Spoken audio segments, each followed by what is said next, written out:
Hi, I'm Callum from Time Valley Motorhomes, and this is the handover of an Auto Trail Tracker RB. So starting the walk round, so the first point you get to on your driver's side is your hookup connection point. So this is where you hook the vehicle up if you are on a site and you are using their electric, or you are charging your leisure battery at home. So you get your hookup lead, lift the collar, slide it on there, hook the van up first, then the power source, and do it in reverse order when unhooking, so that you're never walking around with a live lead. And then underneath you've got a grey tap, so this is your waste outlet point. So this is any water that you've used that goes down the shower, the sink, the hand basin, all goes into here, and you want to drain this off on the way out of your site. So you'd pull over the grey waste disposal point, open the handle and allow this to drain off, making sure that this is fully drained off in the winter, as you wouldn't want the water to freeze on board.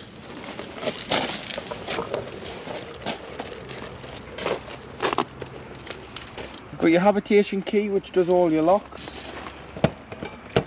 So you do have storage behind your kitchen unit here.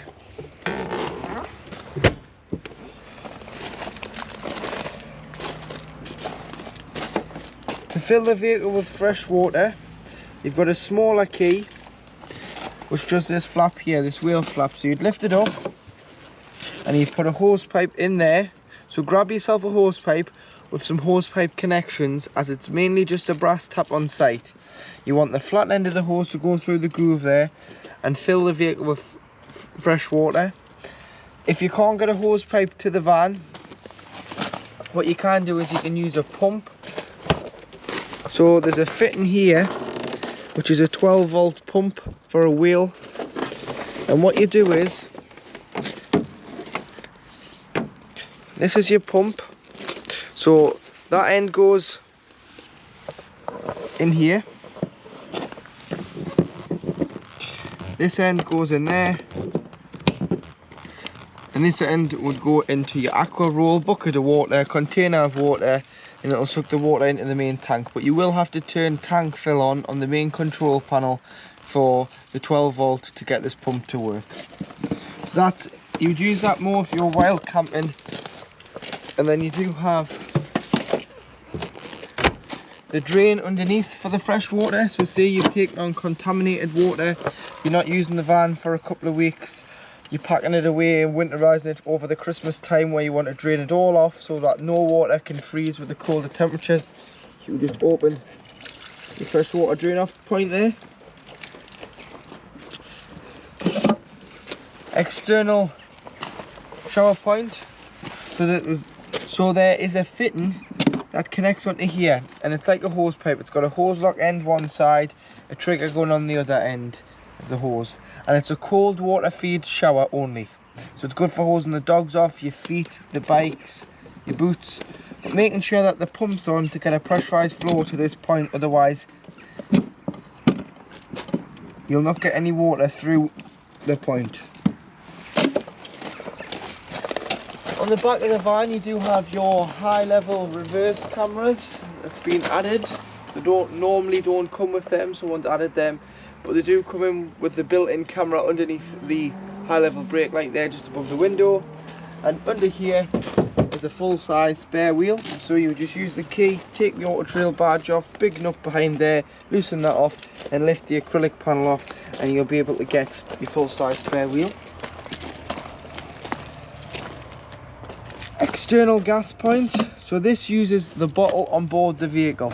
So if you're going to power a Kadak, an external barbecue or an awning heater, you need to cut this cable tie off, which has got a quick release connector on.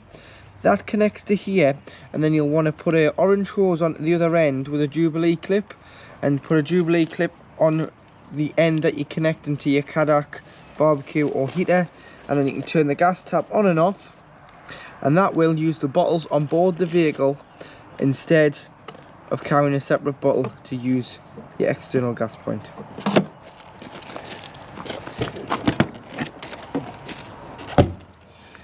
Storage underneath the bed, which you do have is socket, so if you want power in your awning, there's a socket there when you've got the door open. can see you've got your on and winding handle there, your carpets, and then under here is your boiler. So your boiler is just here, holds 10 litres of water at any one time. In the winter there's this little yellow valve, and what you need to do is you need to lift it up, and the water will start draining out underneath the van, and that will drain off the boiler system. It's very important that you leave that stood up and drained off along with the freshener waste, and then you leave all the taps open within the motorhome. And then when you come to reuse the van, shut the boiler, shut the freshener waste outside, shut all your taps inside the van, and then go and fill it with water. Go inside, put the control panel on, put your pump on, and go to the cold side of the tap first. You'll get a pressurised flow of cold water because it's drawn it from the tank underneath the van via the pump to the cold water tap. But once you go to the hot side, it'll cough splutter for a few moments until you get a free flow of water from the hot side. This is then when you know that your system is then primed for the season. But please drain them off, because otherwise it isn't covered under your warranty, and that's how you drain it off, by lifting the yellow toggle up on the wind. Boiler flue, so this just gives the location of the boiler, so we know that it's behind there. We've already seen it, but this just allows the fumes out when operating on gas. This is your cassette locker. So to operate your cassette, lift the orange handle and you'll be able to pull the cassette free of the vehicle.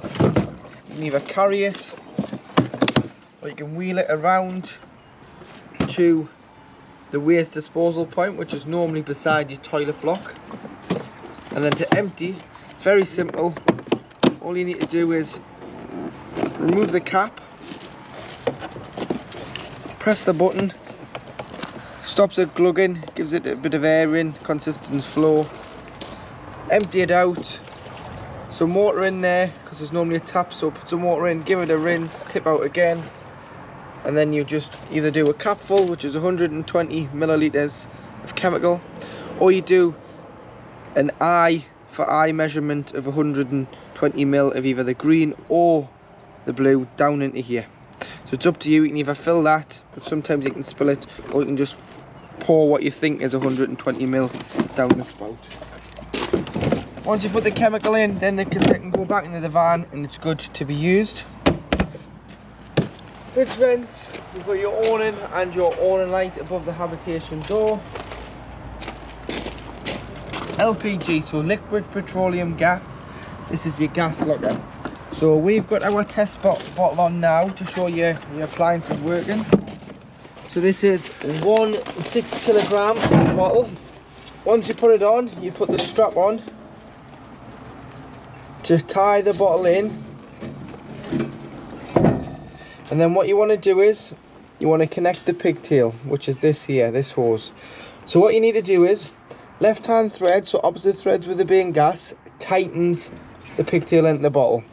Then you'll need a adjustable spanner, a gas spanner, and you want to just nip that up, the final nip. Turn the cylinder on. Once you've turned the cylinder on, press this black button. It's a crash valve that allows the gas through. And then if you're still not getting gas, you need to press this green button for 3 seconds, which is a crash valve in the regulator, which allows the gas into the vehicle. When you do then pack up to leave site, just knock your cylinder off, because it's far safer to have your gas turned off when you're driving. Diesel at the passenger door, which opens with the main ignition key, Fiat Ducato key.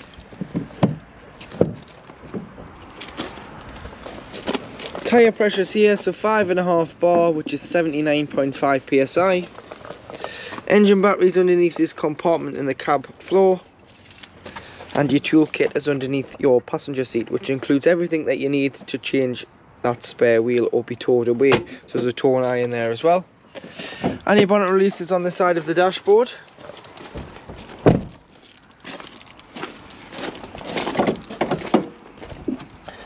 So to the left, you've got all your fluids. The main fluid you're going to need is your screen wash. Then if you remove these 3 tabs, you'll be able to lift this cover off and fill your power steering fluid, your coolant, Then you do have your brake fluid, your engine oil and dipstick, paint codes on this sticker here, weight plate, so 4.4 ton, which is the gross vehicle weight. If you want to put a tow bar on and tow with it, you can tow the vehicle, and whatever you're towing can't exceed 5,650 kilograms. And then you've got front and back axle weights. For giving or receiving a jump start, your earth is here as the car battery's underneath the floor, and then between the air filter and the headlight, lifting this cover up, sometimes you do need to put your keys in here or a screwdriver and lift the cover back. You've got your positive terminal here. So once inside the vehicle, this is your main control panel. So you've got your heating and hot water with your main motorhome control panel, which I'll go through first.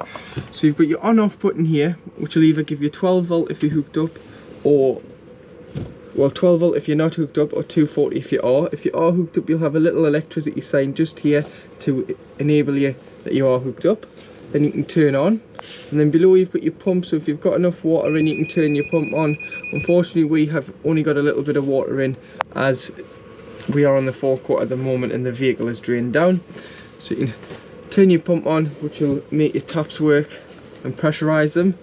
And then below you've got your levels, so you can see we've got 0 waste and 0 fresh on board at the moment. And then below that you can see your battery levels. So you've got your leisure battery, your Fiat engine battery, your active battery, which always wants to be the leisure, your mains current, and your solar. Obviously your solar goes to sleep when the vehicle is hooked up, because it's bringing a bigger power source into the vehicle. And then if you go further into the settings by pressing the arrows on the side, you can see your lighting settings, so you can set your dimmer levels. You've got your screen settings, which is your timeout and your backlight, should it be too bright or not bright enough. And then you've got your date and time there as well. But like I was saying about the tank heaters, this is for the water tanks underneath the chassis. So if it's going to freeze overnight, if you just pop them on, puts current through the water and stops the water from freezing. Next to it, you've got your Truma heating and hot water control panel. So if you press and hold here, you'll turn it on, and then if you press to enter, you'll get the menu.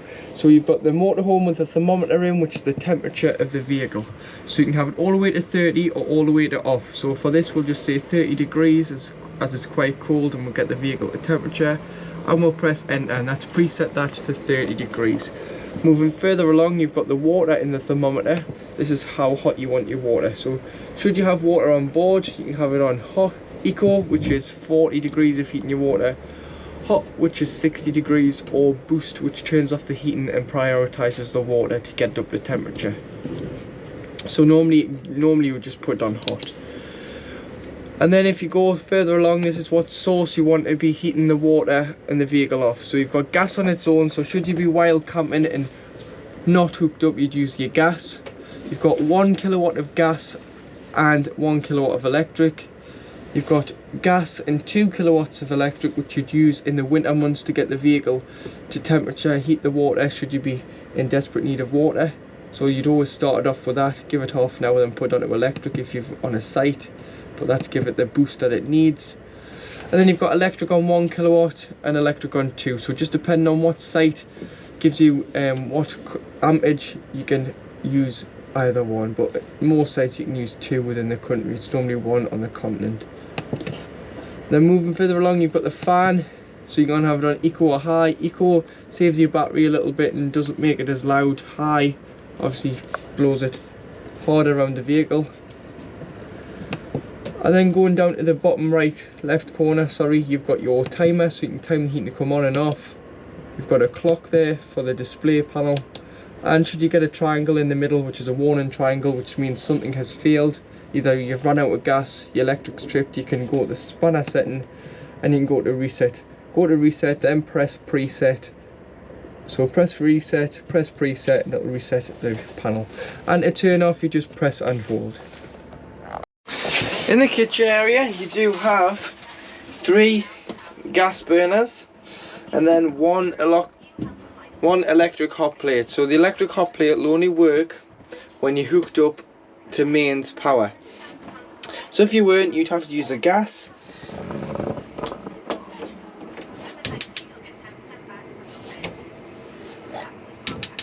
So there's 3 gas rings lit, and then this one here is your electric hot plate. Once you've had any of them on, if you allow them to cool so that they're cool enough to touch before you put your glass lid down, because if they're too hot you can sometimes shatter the glass lid. And below you've got your grill. So there's your grill lit, and below your grill you do have your oven. So there's your oven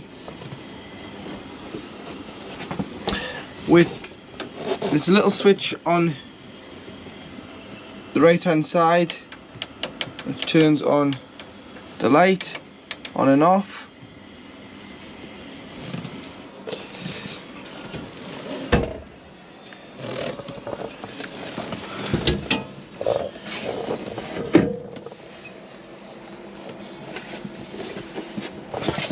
Underneath you've got storage for your pots and pans. Your gas isolation valves are along here. So the red gas taps, any problems with gas, turn the bottle off to be safe. These are mainly for when the vehicle is annually serviced. And then to the other side you do have your plug for your electric hot plate. So should you ever need to isolate that, you can just unplug the plug for the hot plate at the back there. Storage underneath the sink with your cutlery tray.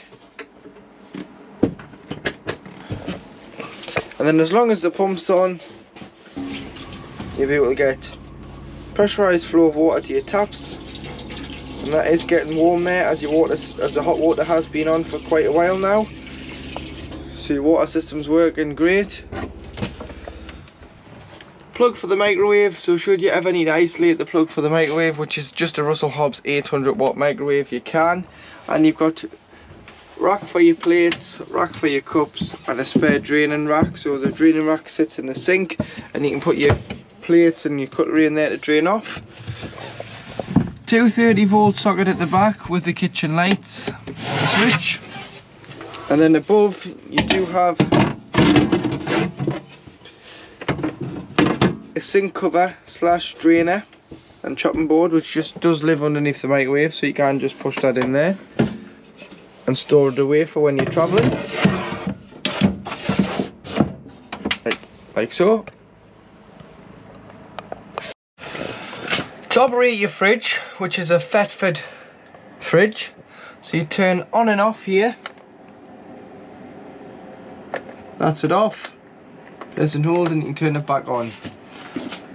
A stands for automatic energy selection, and you can see that the picture of the plug is illuminated, which means it's running on 230 volts, so it's working as a household fridge as it's connected to mains power the vehicle. What automatic will do is it'll look for the best source available, so it knows that we've got gas on board, but it knows we're hooked up, so it's went to 230 first. If I was to take the hookup out, it would switch over to gas by itself. And then if I was to start the vehicle's battery, so start the engine, the vehicle battery will send a 12-volt feed to the fridge and it'll go on to the battery setting, which is just designed to keep the fridge at the same temperature it was at when departing. So you've got a pre-chiller beforehand if you're leaving, so a couple of days before, hook it up, the night before put your shopping in. Obviously your fridge will all be down to temperature anyway once you put your shopping in, then allow your shopping to chill. And then on automatic, it'll automatically switch over when you start the engine. Should you want to manually change the source of the fridge, all you need to do is press and hold the square button and wait for it to start to flash. And then you can move it along the sources. So there's mains on its own, there's 12 volt when the engine's running off the engine battery, not the leisure battery. And there's gas, and then you'd select your temperature, so always have it on full blast when pre-chilling. Knock it down to 2 or 3 when you put your shopping in, just so it doesn't freeze your fridge. And there's your large fridge there with freezer box. When you have finished using the fridge, if you do, just take everything out, give it a quick wipe out, and then the last thing you want to do is shut the door, because it does form an airtight seal on the rubber seal. So what you do need to do is just pop this blue clip in the middle, rest the door upon upon the hinge there, and it'll not shut, and it'll allow air circulation in and out of the fridge. So in the back of the van you do have your island bed, with it being the RB. So this is the bed flat. What you can do is you can push the bed up by lifting the mattress forward first, folding the mattress in half, and then you just push from the bottom, and you can put the bed into the day position, which means it gives you a lot more space from the bottom of the bed. And then you can pull it out with a handle just here to make the bed longer on an evening.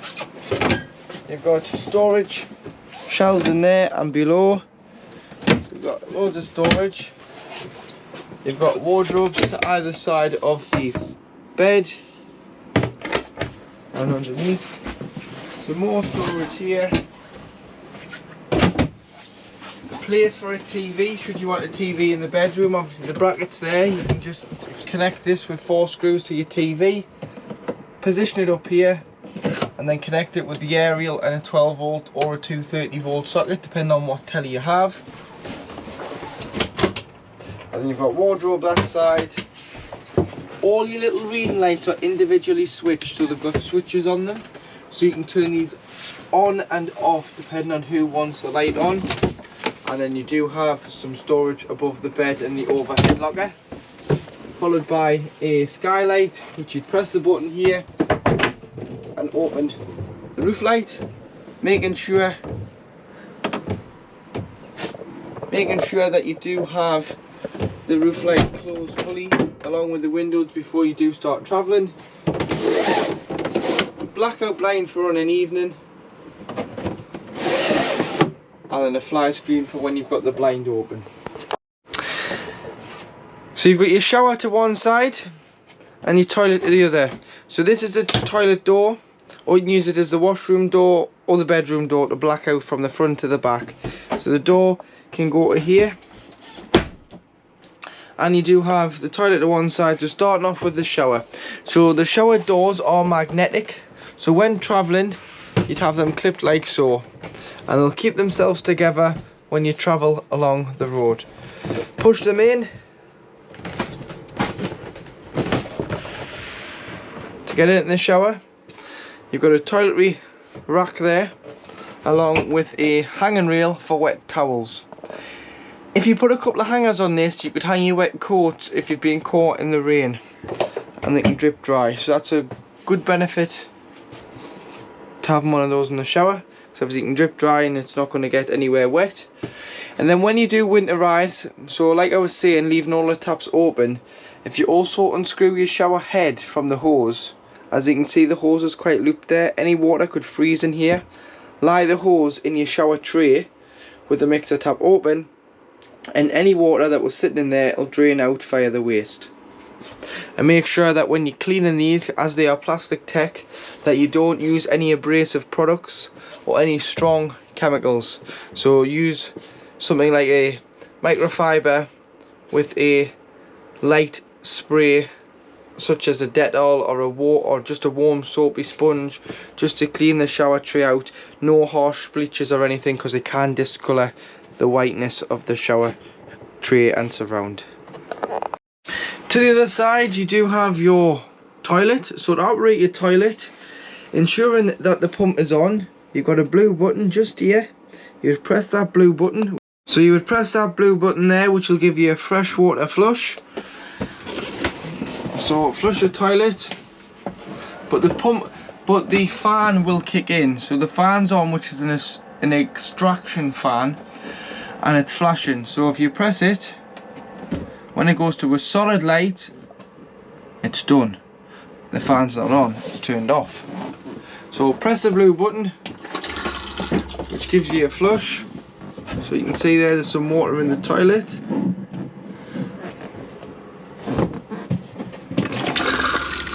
So flush the toilet, put some water in before use. It's always best to put some water in the toilet before use, so that it lubricates the seal between the top of the toilet and the blade. And then what you want to do is you want to open the blade, and to open the blade you need this grey handle. So you need to slide it away from you, so slide it to your right, and then you can use the toilet with the blade open, because everything's going to go into the cassette and nothing's going to leak around the cassette as if you were filling it when the blade was closed. So open it up, everything goes into the cassette. You've used the toilet, so now you'd flush the toilet, and then once you've flushed it, you'd want to close the blade, which is sliding the grey lever back towards you to the left. Do it in this routine, and then when the cassette indicates that it is full, which you'll get 3 green lights underneath the picture of the diagram of the cassette will be able to be pulled out the side of the van straight away. If this was to be left open or not shut fully, the cassette mechanism still engaged, so the cassette won't come out the side of the van. Toiletry cabinet underneath the sink. Hand basin taps work in there, and the water is really warm. With the washroom lights and the shower light being that one there, followed by a similar skylight to what's in the bedroom, just smaller with a blackout blind and a fly screen. So to operate the satellite dish that is fitted to this vehicle, what you need to do is you need to turn it on when you park up. So turn it on, and then the lights will run through for a sequence, and then what you need to do is that you then need to press set. It'll automatically start flashing on Astra 2, which is the one you want for this country, France, and the start of Spain. If you do need to go further afield, such as into South Spain, Portugal, you can then change it by the arrows to what you need to run it off. But what you do is you press, once it flashes on Astra 2, you press set, and then you'll hear the dish go round on the roof until it locks on, and it lights up lock on the green light, and then you should be able to turn your TV on, and you should be able to go on a source, satellite, television, and you should be able to get a signal. If you ever need to retune manually, then what you can do is you can go to menu, which is TV setup,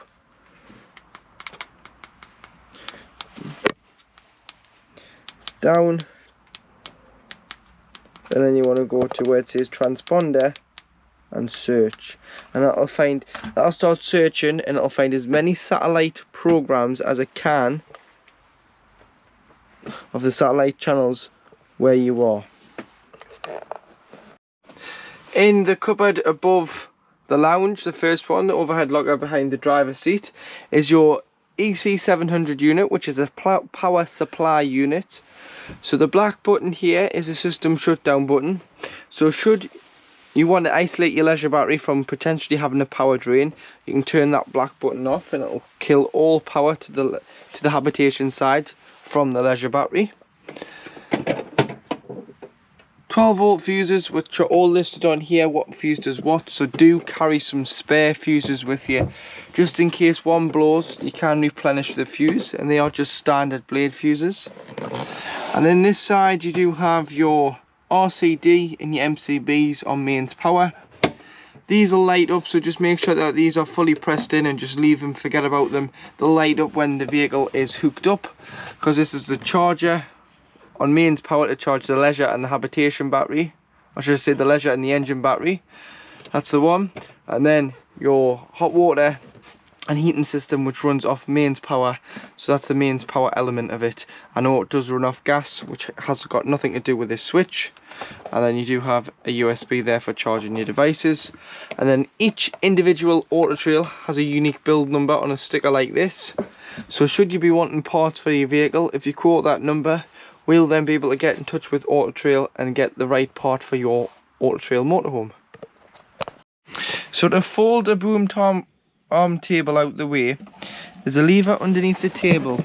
So what you need to do is you need to spin this lever around and get it loose enough so that you can slide the tabletop to its side like so. And then you can tighten it in, and you can either travel with it like this, and you can use the bed with it like this, or you can remove it completely. And to remove it completely, you would just undo that nut there and lift the whole leg out, and that's how you would swivel a boom arm table or remove it should you be wanting to make the bed. So to make the bed out of the half dinette, what you need to do is you need to lift the cushions out and you need to remove this section here which forms the L-shaped seat. So you would remove that anyway if you were having passengers in the back, because it will give you a footwell for the 2 passengers. Remove this, get your table which is stored away in its own cupboard and slide it into the position where it had been. So rest it on there, and there's a little notch in the bulkhead so it needs to slide in there, and you'll know when it's in position. And then what you would do is lift, slide and pull the leg out. Pull the base cushion forward and drop the backrest into the back. And then you need a small cushion here into there. And that's how you would form the bed at the front of the vehicle out of the half dinette. Above the cab you've got a double bed, so if you slide this forward, obviously you can push that back into the position it was in prior to getting in and out the cab without banging your head. And then you would just slide the mattress over. There's a ladder here that clips on which gives you access to a double bed, and then you've got a safety net so you can connect these to the 2 hooks on the side, so if you're putting children up there they're not going to fall out. But also great if you wanted to travel with it like this, you can store all your bedding, all spare clothes, lighter objects up there so that they don't come down with the safety net up in place. And then when you are travelling, you may want to just push it over and slide it back so you can get in and out the cab with ease.